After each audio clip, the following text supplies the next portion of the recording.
Dapat nakita na kami, hindi pa lumabas. Hindi. Ang init-init.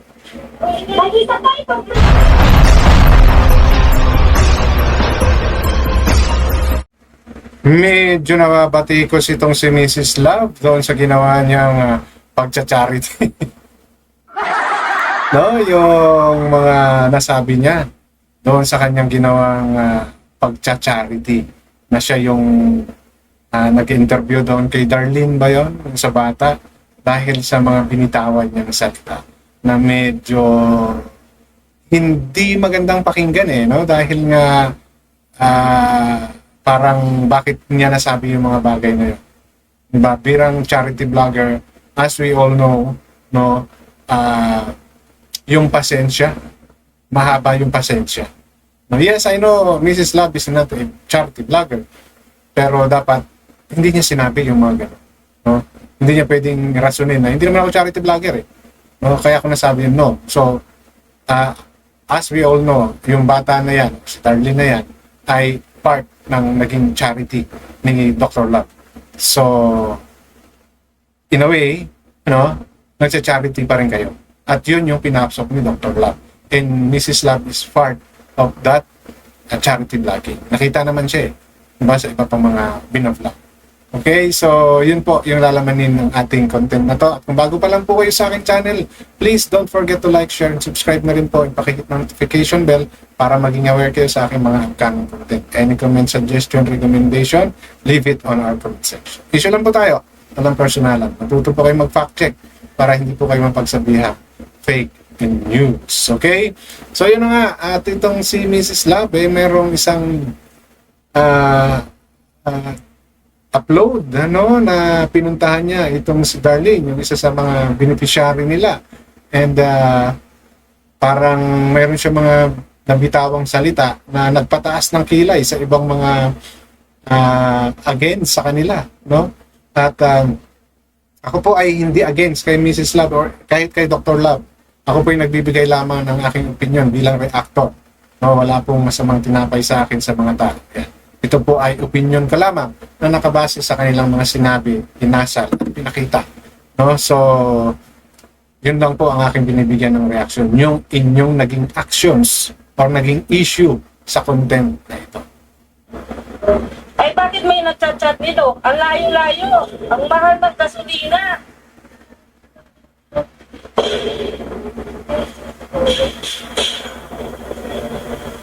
Ang bihira. Ayaw mo pala, bakit hindi mo inarap si Doc? Nakita mo na kami.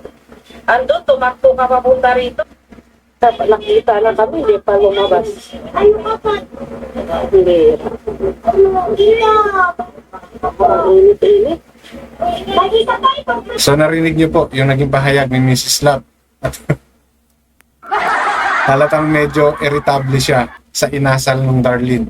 Dahil papunta pa lang sila daw, nakita na sila, ng Darlene, ng bata, nagtatakbo palayo, umuwi sa bahay nila. So, imbis na salubungin, parang ang tendency, pinagtaguan pa siya.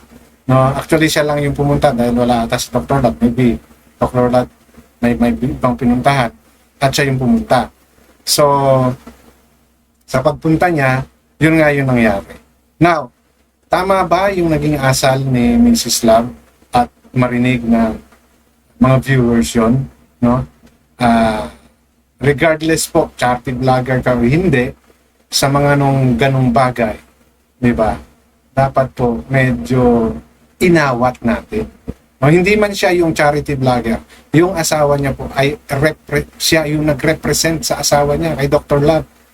Di ba? So, yung behavior bilang isang charity vlogger should be applied to this kind of situations. No? Alam naman po natin kung ano ang pinagdadaanan ng isang charity vlogger. We all know that. Kaya nga mataas ang respeto ng mga tao doon sa mga charity vloggers like Daddy Frankie, Tekram, Pony Alde, no? Kalingap community, no? And even Dr. Love. No? Kasi nga, yung patience nila in understanding these people should be above and beyond the normal. na mga hindi nagcha-charity vlog. Dapat mahaba po ang pasensya nila. Malawak ang pangunawa. Iniintindi nila yung mga bagay. Like this one. No, doon po medyo sablay si Mrs. Love. Hindi niya muna inalam bakit nagtatakbo ba. Hindi niya muna inalam bakit nagtago yung bata. Hindi niya rin inalam bakit umayaw ang bata. Basta yun sa kanya, yun na kagad yung naging interpretation niya na nakita na sila, dapat sinalubong.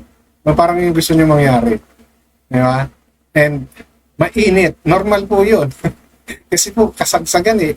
Kainitan po yung pagpunta ninyo. Di ba? You can come there kahit naman po hindi ganyan kaaga. No? Unless very urgent yan. Di ba? Ngayon, may nag-text kay Dr. Lap, sabihin na natin, kung ang iniisip po talaga ninyo at syempre, totoo naman, no? We need to consider yung mahal ng gasolina sa panahon ngayon. Why did not clear it sa message pa lang? Di ba? Pwede kayong mag-video call, pwede kayong mag-message, no? Kung talagang malayo yan at alam ninyong mainit dyan. Hindi naman po kasi necessary na puntahan ninyo yan ng ganyang kainitan kung hindi naman po urgent. Di ba? At kung may mahalaga po kayong gagawin pa. No? Kaya kayo pumunta dyan, part ng pagpunta niya, syempre gusto nyo silang i-vlog. Di po ba? Yun naman yun eh. At the same time, to know what really happened to them. Pero, pwede nyo naman pong gawin yung pagtatanong, no? By answering the message or by continuously asking through message. Pero hindi nyo po ginawa. So, pinuntahan ninyo. Nung sa pagpunta ninyo, ganun po yung naging reaction nila, dapat po, hindi po ganun yung sagot ninyo. Ito po yung opinion ko lang, Mrs. Love, and Dr. Love, huwag po sana sumama ang loob ninyo. Kasi birang charity vlogger po, ako po, doon ko po tinitignan kayo. No, yung pasensya ninyo sa mga ganyang klaseng beneficiary. Diba? Doon kayo hinahangaan dahil iniintindi nyo sila. Sa sitwasyon na to, parang ang nangyari, si Mrs. Love pa yung dapat intindihin. Diba? Na nung nakita sila nung bata, dapat sinalubog sila.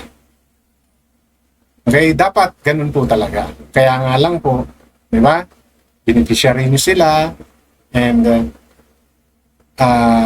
prior to that naman, no, alam nyo na, may idea na kayo sa ugali ng batang yan, o kung sino man, di ba? At least doon pa lang, yun nakakapag-adjust na kayo. Alam nyo na, no?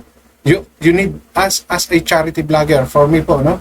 You always need to think of the worst scenario na pwedeng mangyari. Para pag dumating kayo sa ganong sitwasyon, hindi po kayo madidismaya. Dito po sa pinakita ni Mrs. Love, nadismaya siya sa naging asal ng bata. Tapos ngayon, ayun, sumama. Diba?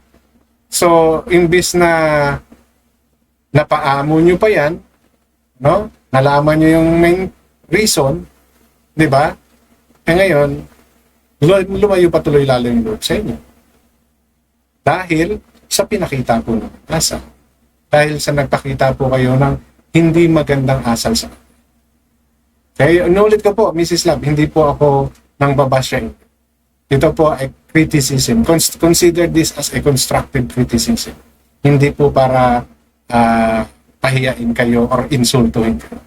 No? Yes, hindi po kayo talaga ang charity vlogger, pero you represent, no, yung asawa ninyo na isang charity vlogger.